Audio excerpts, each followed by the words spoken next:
Hey friends, Zach Norris again.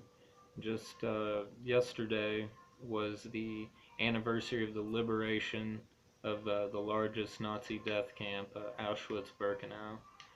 So in remembrance of this, I put together just a short teaching. I'm using a PowerPoint, has my notes on it, so I hope that no one finds it distracting. But I've titled it "This Is Why We Fight," the story of oppression of God's people, and it's very applicable to Teen Challenge, and the Teen Challenge is about taking a stand. I'm so proud of what we do at Teen Challenge, the ministry that God has called us to. I'm proud of what our students are doing. They've been oppressed for one reason or another by drugs, alcohol, lust, jealousy, hatred. They've been oppressed and they're taking a stand, and they've said enough. Through Christ, we take a stand. That's what we're doing here, taking a stand against oppression. Now, different forms of oppression. The Hebrew word for oppression is oshek. Um, it also means to wrong or extort. So we're going to look at some of those different meanings of it. One, to extort. We had the story of Jacob and Laban. You remember Jacob was uh, just duped into marrying Rachel, whose name means young deer, something like that. And then Leah, her name means cow, and it says that her eye was dim, which basically people have taken as that one was much more attractive than the other, right? So interesting how he was tricked, and then the story with the teraphim, the idol that they took it and they were fleeing and being pursued by Laban, and so Jacob was extorted into working twice the amount of time to marry the wife that he was supposed to have to begin with. Second, to wrong, I put violently, to wrong violently. Um, it's an interesting point right now, and the tensions are very hot in Christian-Arab relations. Um, Even though um, Christians and Jews have a long history of being wronged violently, um, the Muslims do as well, and we need to try to do our very best to be understanding. But um, just as the Jews, aren't real receptive to any kind of Jews for Jesus or Messianic Jew movement, uh, the Muslims aren't super receptive to hearing from Christians and Jews either. The Quran, and you have to understand that they've all had a rough past, right? The Quran even says that don't be friends with Jews and Christians, for they have each other to be friends with. Um, and this goes right back to Islam. They would have you believe that the name denotes peace because it sounds real similar to the word for peace. The Arabic word for peace is real similar to the Hebrew one, virtually the same, but Islam actually means submission. Um, and this was no more evident than the period during the Crusades, and there were three major crusades um, in the 10th century, 11th, 10th centuries, um, and I mean during which time the Muslims and the Jews were both were slaughtered. Just Christians were slaughtering Christians. Even I mean, the people in America say, well, guy has he's got a real crusade going on for to bring a new Burger King to town, right? People say the word crusade like it doesn't mean anything, but I promise you that a Jew doesn't throw the word crusade around lightly. It was a dark time. Um, Christians were even, murdering each other for these territories that they conquered. Jews were slaughtered just right alongside Muslims. In fact, uh, throughout history, the Jews have had better luck living in Muslim communities than they had in Christian communities, and were far less persecuted and less of their literature burned. But anyway, the past is the past, and all I'm saying is, let's have peace all around, right? That's all I'm saying. Another form of oppression, anti-Semitism, of course.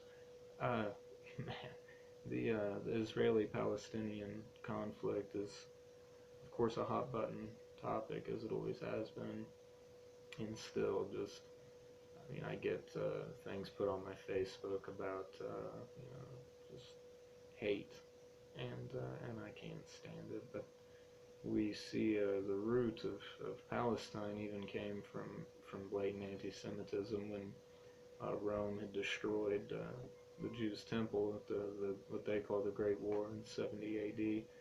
They renamed the territory Palestine, and it was to denote their archenemy, the Philistines, is why they named it that. It was to be just a constant slap in the face, and it held that title until 1948 when Israel became a state again.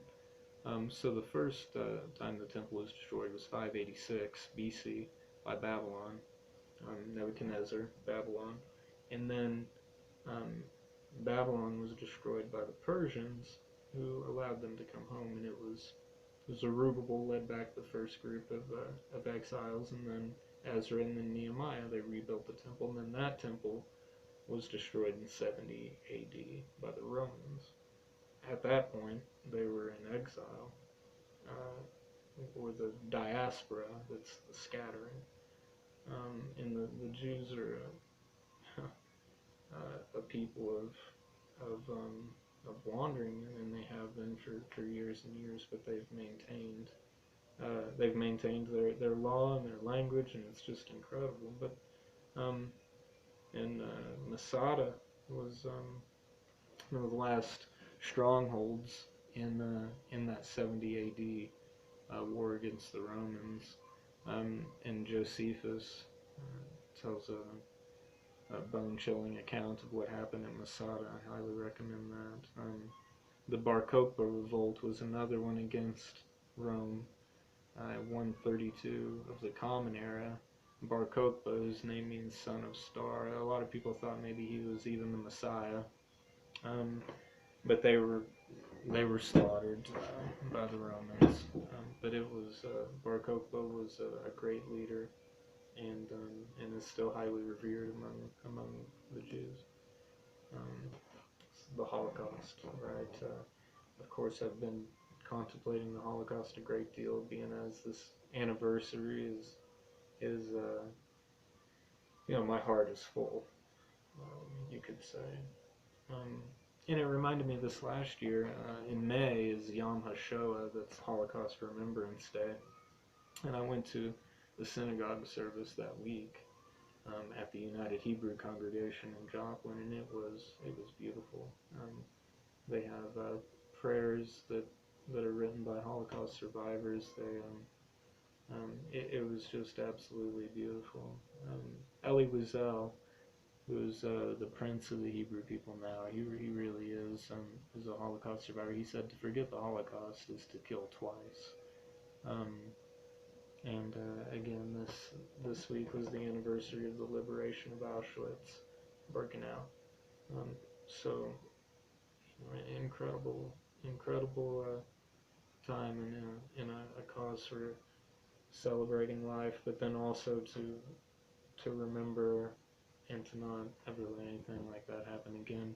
Even though with what Iran is doing, what is going on all throughout the Middle East, it's we're getting dangerously close to something terrible happening again. It's already happening on a slightly smaller scale. But always just remember the Holocaust. There's so many people out there that deny the Holocaust. The BDS movement, the bans, divestment, and sanctions movement on Israel that all these Hollywood freaks are supporting. It's just disgusting. People say that the Holocaust never happened. They're ignorant and they're hateful, whether they think they are or not. Anne Frank, a beautiful figure here. She said, "If we endure all these sufferings and there are still Jews left, then we become not an example of doom, but an example of how to overcome and how to move on." Is that beautiful? Anne Frank. If we endure all these sufferings and there are still Jews left, then we become not an example of doom, but an example of how to overcome and move on. Beautiful. I love that quote. It's so apt for this week. Okay. Now the fourth Maccabees was a Jewish pseudepigraphal book. Pseudepigraphal basically means false writing, but it's not that there aren't truths held in it or anything like that. It's just typically that it's attributed to a writer that we think probably didn't write it. But this particular story is one of a million of people trying to force the Jews to do a certain thing or eat a certain thing, and they wouldn't do it. And this story is what provoked me to begin eating kosher. I've ate kosher for 2 years now, and it's just simply that it was to honor, my Hebrew heroes, and it's kept me pondering the law, when I'm grocery shopping, when I'm doing anything. That's what I want. I want the law to be at the forefront of my mind. But I have some scriptures here that kind of tell the story here. So 4th Maccabees, the 5th chapter, verses 1 through 3. And thus no sooner did the tyrant conclude his urging of them to eat unclean meat, than all with one voice together and as one soul said to him, Why dost thou delay, O tyrant? We are ready to die, rather than transgress the commandments of our fathers. For we should be putting our ancestors also to shame, if we did not walk in obedience to the law and take Moses as our counselor. Okay, verse 11 through 15. So by his orders the scourgers brought forward the eldest of them and stripped him of his garment and bound his hands and arms on either side with thongs. But when they had scourged him till they were weary and gained nothing thereby, they cast him upon the wheel. And on it the noble youth was racked till his bones were out of joint. And as joint after joint gave way, he denounced the tyrant in these words, O thou most abominable tyrant, thou enemy of justice, of heaven, and bloody-minded, thou dost torment me in this fashion, not for manslaying, nor for impiety, but for defending the law of God. And when the guards said to him, Consent and eat, that so you may be released from your tortures, he said to them, Your method, O miserable minions, is not strong enough to lead captive my reason. Cut off my limbs and burn my flesh and twist my joints. Though all the torments, I will show you that, in behalf of virtue, the sons of the Hebrews alone are unconquerable. Incredible. So basically, this story, they take a mother and her 7 sons, and they murder the sons in front of her in these horrible ways. But as you see, cut off my limbs, burn my flesh, twist my joints. I will show you that in behalf of virtue, the sons of the Hebrews alone are unconquerable. It's powerful. I have more that kind of, just a few verses that kind of tell in detail what happened in those events, but I think that sums it up. So we fight back. The Maccabees were a great family. The Hasmoneans is what they're called. Judah the Maccabee means the hammer.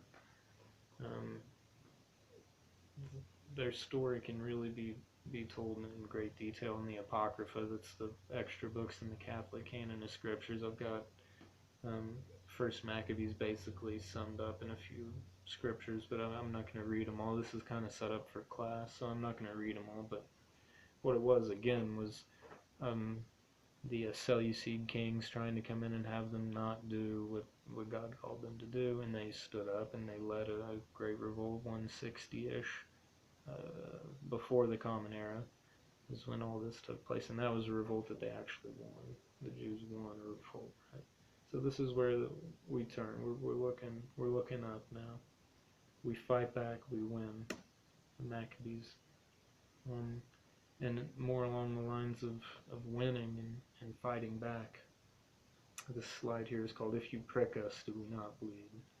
If anybody that knows me knows I love Shakespeare. I love Shakespeare.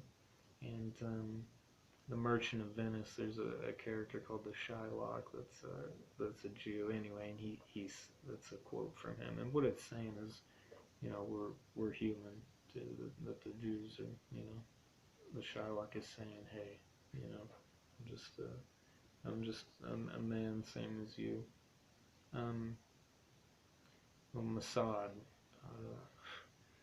The Jews are, and the Israelis, they're bad to the bone. Mossad is the Israeli Secret Service, and it's incredible learning about some of their operations and how they're fighting to defend Israel. Just in the IDF, also the Israeli Defense Forces. I'm a big supporter of them. It's one of my heroes, Shmuley Boteach. His son Mendy just got sworn into the IDF, and everyone in Israel, in their youth, they all sign up for a tour in the IDF, and I like that. I think that's great. They sign up to defend their country, all of them. The Samson Initiative. This is showing just how far they don't mind going. Is that you remember how Samson pulled down the pillars of the temple and killed more killed more Philistines in his death than he had in life. The Samson Initiative says that if Israel's getting attacked or about to be overtaken on all sides, they're going to detonate nuclear weapons on their borders, and they're going to kill a lot of them, and they're going to kill a lot of Israelis and a lot of the enemy at the same time. The 72 Olympics, this is another good example of Mossad fighting back. It was a lot of the Israeli Olympians were murdered, is what happened, and everyone that they even had a suspicion might have been involved with it, they got back. Really incredible secret operations that these guys do. The raid on Entebbe was a hostage situation that Netanyahu's brother actually died in this operation. He was a hero. He was in the Yom Kippur War, the war in '67. A tremendous soldier and a hero, and so is Netanyahu. But his brother, Jonathan, is his name, died in the raid on Entebbe. Esther and Judith, now these are heroes, and again, just along the same lines as these others, they fought back. Esther saved all the Hebrews and had Haman hanging from the 75-foot gallows. Judith decapitated Holofernes, and it's the same, saved her people. Nelson Mandela said, "To be free is not just to cast off one's chains, but to live in a way that respects and enhances the freedom of others." Now that's a Team Challenge quote, if I've ever heard one. Now you're not supposed to just be free, but you're supposed to, like Galatians 5:1 says, it's for freedom that Christ set us free. It's to live in freedom, but not just to live in freedom and be content. It's to free others, right? And that's what Team Challenge does, and that's what's kept me straight. A junkie for years. When I started helping others get saved and change their lives, it's brought me a peace and a purpose that I hadn't found anywhere else. And here's an Abe Lincoln quote. America will never be destroyed from the outside in. If we falter and lose our freedom, it will be because we destroyed ourselves, right? So once again, this is saying we need to be straight ourselves, and we need to go out and we need to enhance the freedom of others. So how can we let ourselves be oppressed? By living a life less than we deserve. Drugs, lust, envy. I'm done with all that. Done. Not living in death anymore. Moses said, I set before you today a blessing and a curse. A bracha and a chala.